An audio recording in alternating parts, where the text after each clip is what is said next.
আজ শেষমেশ কিছু নেই। হাসনাহেনা নুইয়ে পড়েছে, রজনীগন্ধা সুবাস হারিয়েছে, গোলাপ তার কোমলতা ভুলে ছুঁড়ছে বিষ কাঁটা। আকাশ এখন আর নীল হয় না, বিষণ্ণতার মলিন চোখে চেয়ে থাকে।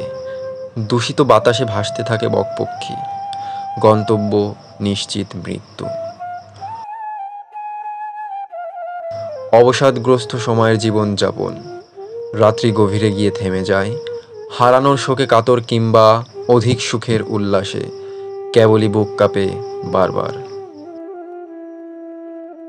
যে জীবন হয়নি যাপন, কত প্রেম ঝরে যায়, কত প্রেম নিভে যায়, কত প্রেম অকাতরে প্রেমিকের জীবন খায়। ধুমধামে নিকোটিন, নিভে যাওয়া প্রদীপের পুড়ে খাওয়া কেরোসিন। সুখের আয়ু বাড়াও কবি, দুঃখ পেও না সানভি। আজকের পরে আগামীকাল, আগামীকালই সমাধান। নিভৃতে কেঁদে উঠে প্রকৃতির জবাব নাও। ইট পাটকেল বেলুনের গৃহযুদ্ধ, তোমাদের ইট পাটকেল খেলা বন্ধ করো, বন্ধ করো এই আধিপত্যের চাল। মুখোশ জ্বালো, জ্বালো মুখোশ, মুখোশের নাই বিশ্বাস।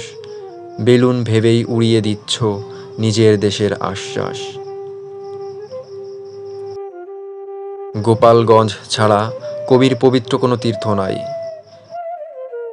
দেশ ছাড়াও মাতৃভূমি হয় নিজের গ্রাম, গ্রামে ফেলে আসা মাটির গন্ধ, বাতাসের সুর, আব্বার শেষ রাতে অজুর পানি, মায়ের ডাক।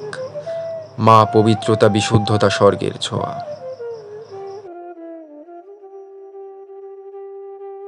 কবিতার নাম কয়েকটি ফাতরা কবিতা।